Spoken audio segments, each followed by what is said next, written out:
Will, talk to me. ABC Tuesday. They took his daughter. She's coming home alive. Will Trent, the series critics are calling powerful must-see TV, continues to thrill. Shouldn't we strategize before we go in there? If we screw up this case, a cop killer walks free. With the riveting conclusion to a 2-part season premiere. GBI! Help me! Get down! Will Trent, all new Tuesday on ABC and stream on Hulu. Auto insurance can all seem the same until it comes time to use it. So don't get stuck paying more for less coverage. Switch to USAA Auto Insurance and you could start saving money in no time. Get a quote today. Restrictions apply. USAA.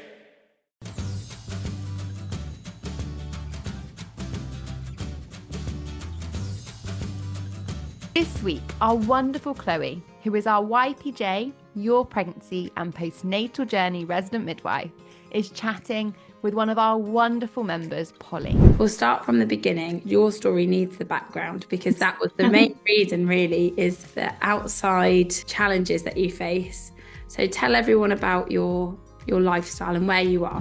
Everybody was really lovely. And so in the room, when you go in the room, just everyone was really friendly, really relaxed. For me, the person in the room who was the most important was the anaesthetist, and I didn't realise that, but the anaesthetist literally stood by me and talked me through the process. Hello, I'm Pip, and welcome to the Midwife Pip podcast, the home of expert information and real chats on all things pregnancy, birth, and beyond. And this week, we have a wonderful, positive birth story share for you. But actually, this is slightly more, I think, than just a positive birth journey share. This really encompasses the importance of adequate preparation and support to make informed, individualized, and empowered decisions about your care and your birthing experience. This week, our wonderful Chloe, who is our YPJ, your Pregnancy and Postnatal Journey resident midwife, is chatting with one of our wonderful members, Polly. Polly joined us unsure on how she wanted to birth her baby, thinking that a planned cesarean was the only way she should birth her baby because she was really fearful of vaginal birth. And I know this is a circumstance that can resonate with so many. She was so worried about something going wrong to her or her baby. Polly ended up having a wonderful, empowered pregnancy where she made truly informed decisions, not decisions based on fear, but that would allow her to go through her motherhood and womanhood journey, to be honest, for the rest of her life with that confidence and sense of empowerment. So enjoy listening to Polly's story, and I'm sure you will love hearing her journey and the series of events that allow Polly to make that truly informed decision as much as I enjoyed supporting her through it too. So yeah, obviously for most people, I say they're kind of what they envisage when they think about giving birth is a vaginal birth, that's like the end goal. And when we kind of deviate from that, it can be quite hard to imagine how that might look positive to some people. So when we get the opportunity to share a birth story like yours, which might sort of deviate from someone's idea of what they would consider to be normal or what they had in mind, is just lovely, because we've got you joined up this week, and then next week we've got a lovely induction story as well, which again similarly I think just kind of gives people that initial kind of fear. So I just really love talking through things that kind of are outside of the normal box, because I just think it gives people lots of different ideas of what can look really, really beautiful. And I know that you had an absolutely lovely birth. So we'll start from the beginning, and because I definitely your story needs the background, because that was the main reason really, is the outside challenges that you face. So tell everyone about your lifestyle and where you are. So we live in rural Scotland, and we moved in August even further away from any kind of civilization. And so we live about 2.5 on a good day without any stops hours from our closest hospital. So we knew for us logistically, it was always going to need to be quite carefully planned. Um, and I suppose, and also as by way of background, just my own personal experiences, my job means I act for lots of disabled children. And so I had particularly skewed, when I first kind of started this journey, experiences of birth. So majority of the people I act for have had birth injuries, sadly. And so for me, my norm is children experiencing birth injuries. And I see way more children who've had birth injuries than I do children who've had really positive birth experiences. So I had a really skewed view of birth as well, which meant I had like this combination of real anxiety around giving birth and also living in the middle of nowhere and having like big logistical plan to kind of navigate through. Yeah, absolutely. And it is like outside of the norm for a lot of people, isn't it? And the idea of, I mean, for some people, even being sort of like out of area might be like 40-minute drive to your nearest birthing unit. But to be, you know, like you said, potentially 3 hours away from giving birth, from where you can go to give birth, sorry. And I know there were lots of different sort of options discussed, but you knew from the beginning, didn't you, that it was going to be more of a plan around logistics than anything else at that stage. So in terms of pregnancy, you had a sort of low risk midwife-led pregnancy, didn't you, from what I can remember? Yeah, we were consultant-led, but only because we conceived via IVF. And so, but that was the only reason. But otherwise, it was a pretty straightforward pregnancy. Everything actually went really well. And so, but we had a really supportive consultant who also understood the logistics of where we lived and had worked with supported lots of families who lived this far away. And so they were used to having the conversations around the different options. And she said to us at a very, very early stage, all options are on the table. If you whatever you want to do, you can do it and we'll support you. And that was quite nice and reassuring to hear at a really early stage. But I wasn't going to have to convince anyone that I wanted to. And indeed, if I'd said I wanted to have a home birth, I wouldn't have needed to convince them. So it was genuinely every option was available, and she was really happy to go with and talk through kind of what in the end we decided we wanted to go for. She just sounds amazing. Like, don't you just wish they're all consultants? I like that.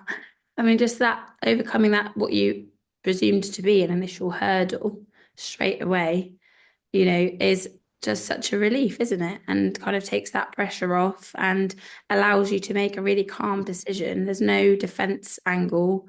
And she just sounds like really exactly the type of person you want to come across when making these kind of decisions. So amazing that you had that consultant. And induction was discussed, wasn't it, Polly? So again, the unit was a factor, wasn't it? And tell us a bit about that.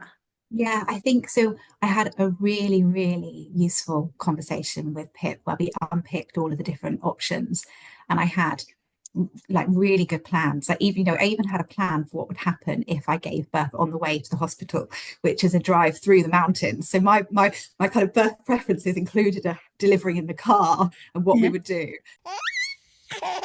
My brand new book, Midwife Pip's Guide to a Positive Birth, is now available. So much more than a book, this is a guide that allows me to hold your hand through your birth preparation journey. With over a decade of experience and knowledge packed in to ensure you really are empowered in the way you deserve to achieve a positive birth, regardless of the twists and turns that crop up. Make sure that you get your hands on Midwife Pip's Guide to a Positive Birth book now and are empowered to have the birth experience that you deserve.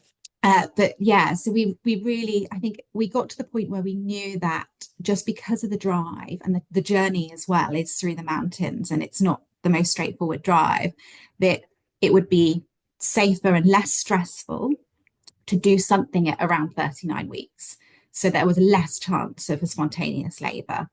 And so we that was our starting point, is that we knew at 39 weeks we would try and plan for something, but then it was, we'll plan for what? Do we do an induction at 39 weeks or do we have a planned cesarean?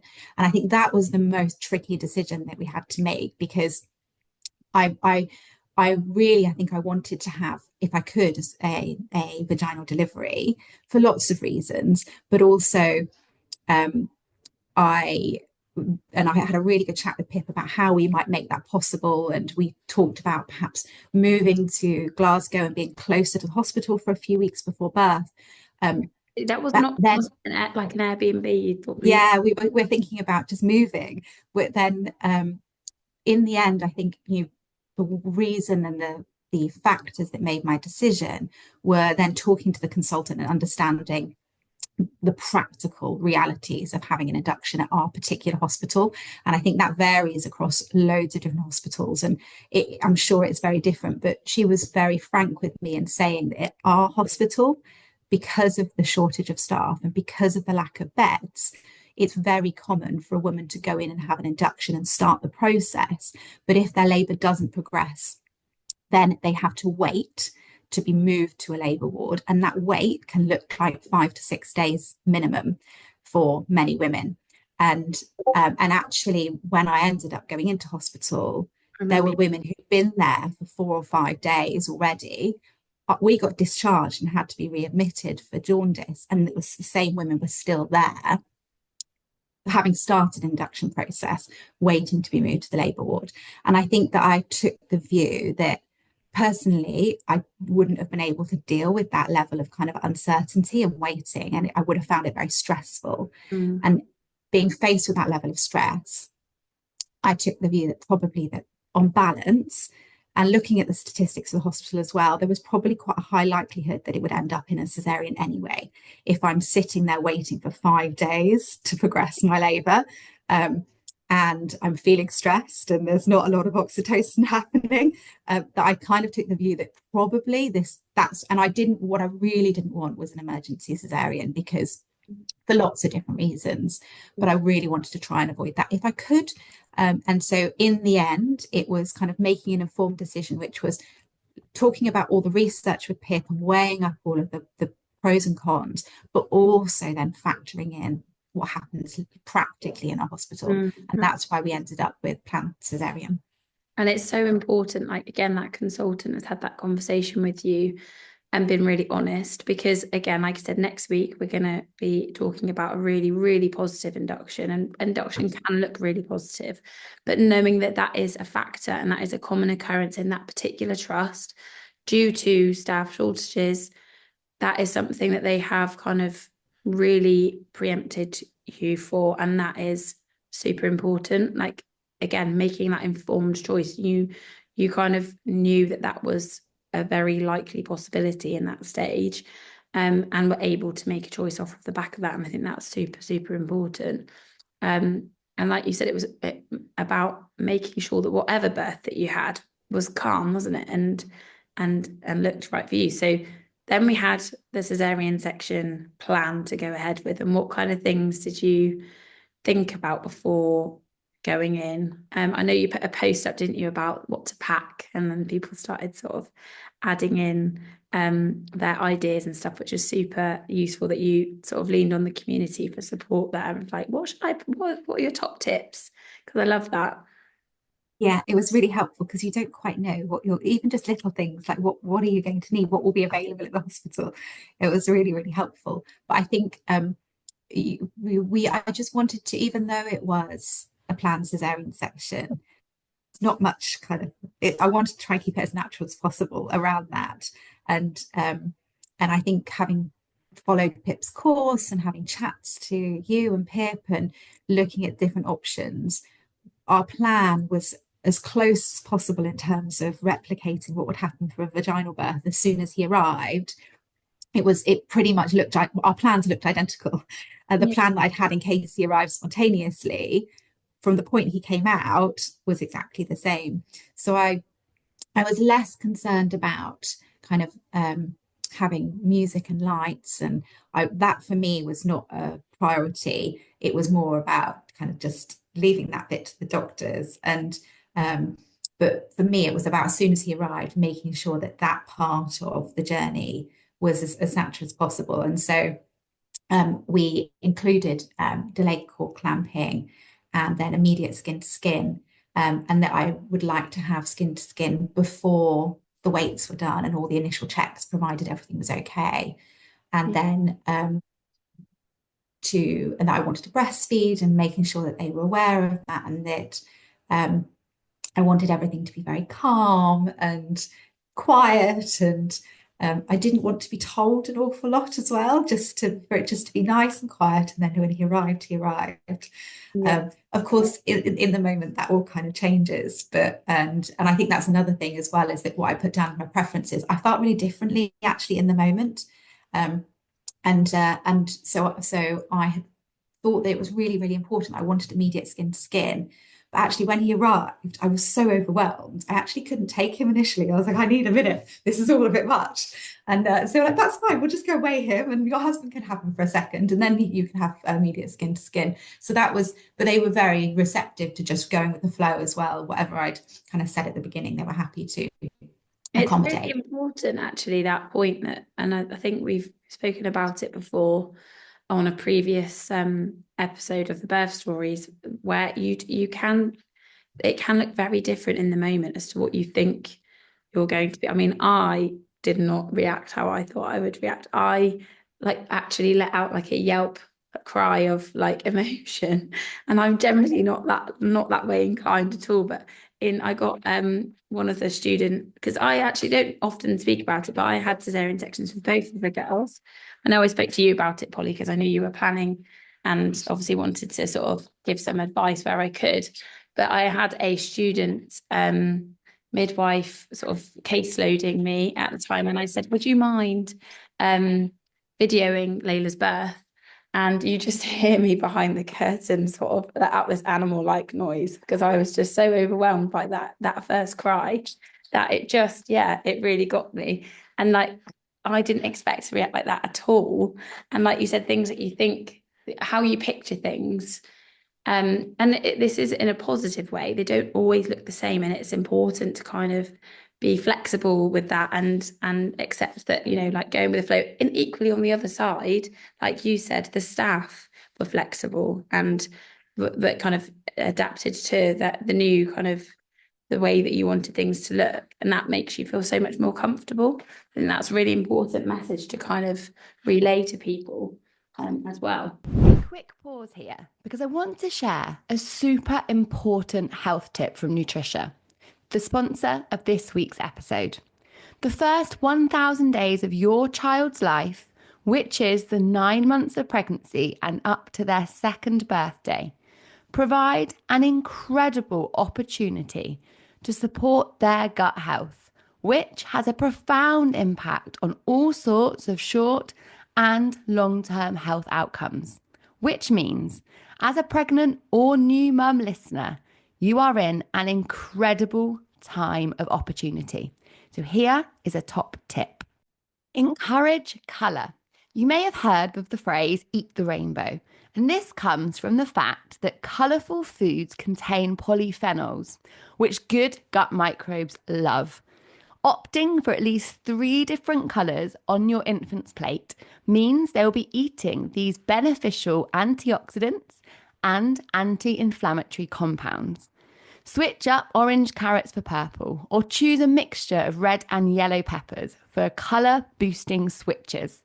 Sticker charts for different colours eaten each day or week can be a fun way of supporting this too. Gut health matters for so many physical, developmental, and psychological health outcomes for our children. So here is to us helping them on their way to healthier, happier futures. So then he came out and he did go over to be weighed and things. You had a little moment to gather yourself. And then how did it look sort of in the time where the doctors are doing their thing, you're being sutured? Did you have that sort of skin to skin at that point? Or did Jake have some sort of cuddles with him before you? And I guess the whole process, the thing that really struck out to me is the whole process was so calm. And so even just from the moment we arrived in hospital, everybody was just really relaxed. And we had lots of people, everybody part of the surgery team came around and introduced themselves. there was a slightly nervous moment where the consultant came in and said, "Hi, so you're having twins?" And I was like, "No." And he said, "Third baby?" I was like, "No, first baby and just one of them." And he looked confused and was like, "Okay, give me a minute." He came back in, he was like, "Okay, right, first baby, let's try again." I was like, "Okay." But everybody was really lovely. And so in the room, when you go in the room, just everyone was really friendly, really relaxed. And I think for me, the person in the room who was the like most important was the anaesthetist. And I didn't realize that, but the anaesthetist literally stood by me and talked me through the process. And like, if I felt a bit sick, he just immediately gave me some drugs. And like, he'd tell me what was going on if I wanted to know. And he kept checking in on me. And he was just amazing. And I think, I'm not sure I would have got through it without him kind of just being stood there. And I didn't expect it to be the anaesthetist as the person who would effectively be kind of talking you through. But he kind of said he's arrived, although I knew he arrived because he screamed as he was being taken out. And he kind of told me what was going on. And I said to him, "I need a minute, I need a minute." And so he went to be weighed. And then so they did delay cord clamping, but because of the curtain, another kind of logistical thing that I'd not really thought through, you can't have delayed cord clamping, or at least it was difficult for them, and skin on skin because the cord doesn't stretch around the curtain. So he just went on my legs and just was sitting on my legs for the delayed cord clamping. And they do that as standard in the hospital as well, which is really, really positive. I didn't have to ask, like I did tell them, but they said they do that automatically. So then they took him away, and then they immediately brought him around and like took my gown off of me for me, and then put him straight on me, and which was really, really lovely. And then he just stayed there whilst they were doing all the suturing. And again, it was all just very peaceful, very quiet, very relaxed. And then at the point that I can't actually remember how long we were there for, but it was just, I could focus on Edmund, and then they were doing their thing behind the curtain. And then they just took me through, and Jake, I think, held him whilst we were walking back to the recovery ward. And then on the recovery ward, we were able to breastfeed straight away. And it was just really, really calm and really relaxed. And yeah, it was really lovely. I was nodding along eagerly when you were saying about the anaesthetist, because their role, especially in the cesarean section, are just, they are amazing, and they are like, they're the nearest person to you, to your head.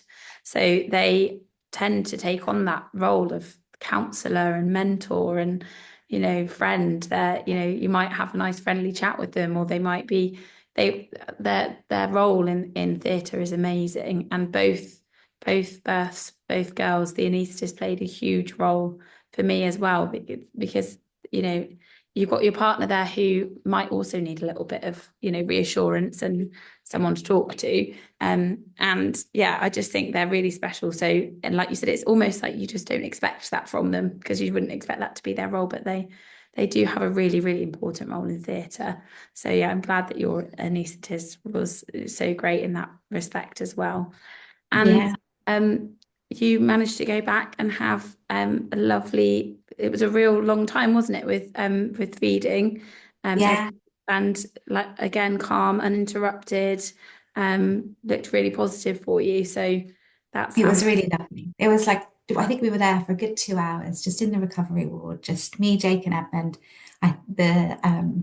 A midwife popped in at some point and just helped with positioning, and just said that was okay, and checked that we were getting on all right, brought us some tea and toast, which was wonderful. And then basically just left us to it. Like, they'd pop in occasionally just to check my BP. And then we had the consultant pop in to just tell us how it went. And in the end, I didn't know it at the time, but she came and let me know afterwards that it was very difficult to get him out. And so they actually used forceps to take him out, which I'd never really thought about during, I kind of thought forceps would be something that you would have for a vaginal birth, but it never occurred to me that forceps might be used for a cesarean. And so she just came and explained why they'd use the forceps. And but he was fine. He had like just some little marks on his head, the back of his head, which disappeared within a couple of days. I thought that he had marks on his eyes, and indeed the doctor thought he had a couple of marks on his eyes, but it turns out they're birthmarks, so they were nothing to do with the forceps at all. They're just little birthmarks. So he was fine, but I think that was the only thing that I had not expected. But because everything was so calm and so positive, I just kind of took it in. I was like, okay, that's fine. Like, thank you for letting me know. And then we just carried on a little bit of time together. I would say that is one of the main differences for in terms of recovery, especially with cesarean sections. There tends to be a little more action going on in the room. So even if you're feeling quite calm and relaxed, which is amazing, to sort of give people a little bit of not pre-warning, but I think there tends to be a little bit more going on because you do need closer observation generally. So you might have, did you have a recovery nurse with you for a period of time? Was it very trust to trust whether they do that or not? There was somebody, so there was only actually 2 cesareans happening that day. And so there was a nurse in our ward with the 2 of us. And she would just pop in and do my BP, and then she would leave again. So she would just kind of pop in and out and do some checks, and then kind of, you're right, that what they do is kind of quietly work around you. Yeah. Or certainly she would just quietly work around me. So it was very unobtrusive, and I didn't really notice her there. I was she'd just come in and do little bits and pieces very quietly and then leave again. And they are very good at that. Obviously, that's their role. They do it very, very often. Sort of, they might have people that have had different procedures that are, sort of in a different way in terms of their recovery, and they will quietly sort of work around you, and there shouldn't be much of a need to interrupt, feeding and things like that. So yeah, it's just something worth noting that it can still be a really nice, calm atmosphere, even though there might be people coming in just a bit more frequently than there would be with a vaginal birth that had been in the same room, kind of very sort of straightforward. With because again, it varies trust to trust. Did Edmund need any extra observations if there was a paediatrician that came and checked in on him? Because I mean, I know. Yeah. Where I used to work, a cesarean section at 39 weeks, unless there was anything else going on, they wouldn't necessarily have a paediatrician present. But in some trusts, they might have one as standard just because it's a cesarean. So it might vary. If you had They that. didn't actually. There was apart from the consultant who did the cesarean popping in and just debriefing, it was just the midwife and the recovery nurse who looked after us and then took us onto the main ward. And then, of course, before we were discharged the next day, you're seen by the paediatrician, came round and did a full check then before we were discharged, and did lots of checks on him then. That was kind of the next morning. Yeah, amazing. So I think it's fair to say that from when you joined YPJ, your journey looked very different, didn't it? In terms of when you joined, you weren't really sure what you were going to do. It was just very much like, we live really, really far away. Would you say that was the main reason that you joined YPJ? I think one of the reasons was being how rural we were and how isolated we were. And I knew that we needed to have a really carefully planned birth. Also, my anxieties around and my experiences of birth, I was massively over researching everything, because I have like a certain level of knowledge from my job, but I'm not any medical training. And that's kind of the worst of both worlds. Like, that's saying like a little bit of knowledge can be dangerous. And so I had a huge amount of anxiety around birth. And I had spent my kind of adult life, since I first qualified doing my job, telling myself that I would only ever have a cesarean and it wasn't safe to have a vaginal birth. And so my decisions were making entirely driven by fear. And I think that's the biggest thing that YPJ did, was that my decision 100% wasn't based on fear at all. And indeed, I had a spontaneous vaginal delivery in my birth plan in case he came early. And I was really confident about it. I wasn't nervous about it. I wasn't scared. I was like, if he comes early, fantastic. It was only if he didn't and we had to kind of go to something that I thought planned cesarean was the better option out of an induction. But that was, for me, the biggest kind of change in my journey, is that I went from somebody who was terrified at the idea of giving birth and what might happen to just positive about it. And I definitely don't think that would have happened without YPJ. Amazing. What makes me all goosebumpy. It's just it just really makes such a huge difference. Like you said, even though the outcome and the type of birth that you had may have looked very similar to the one you kind of envisaged, that making that decision making process is so important, and how we're making those decisions, why we're making those decisions. The knowledge that you need to make an informed choice is just so important. And I'm just really glad that you can look back on the whole experience knowing that you made the absolute best decision for you, for Edmund, for your family. I think that's just invaluable, isn't it? Just knowing there's no second guessing, there's no doubt there. Like you said, there was no fear in the build up. No, and it was just it was really nice process to go through. It was like a really nice journey to go through, where I wasn't terrified and I was really feeling positive about birth. And if you had said to me right at the beginning, when I had my first call with Pip, I couldn't even talk about birth without crying. So I was genuinely terrified about it, thinking that something would go wrong. So it was such a massive journey for me to get to the point where I was not worried about it at all and feeling really positive about it, however it would happen, and feeling confident about it. I think I had a really low bar. Like, my bar was literally that he did injury, which is pretty terrible. And it was only through the process of working with Pip that I realized that actually I could expect a huge amount more from the birth, and it could actually be a really, really positive experience. So yeah, it was. Amazing. I'm so pleased. And I know that your birth story, Polly, will be so valuable to so many people in the group, especially as well, not just people that might end up with a planned cesarean section for whatever reason, but maybe those who have had a previous cesarean section that didn't look like yours, that are, again, going into things potentially with a lot of fear. A really, really lovely contrast to what some people will have in their mind when they think about cesarean section. So thank you so much for sharing it with us. It's really, really lovely.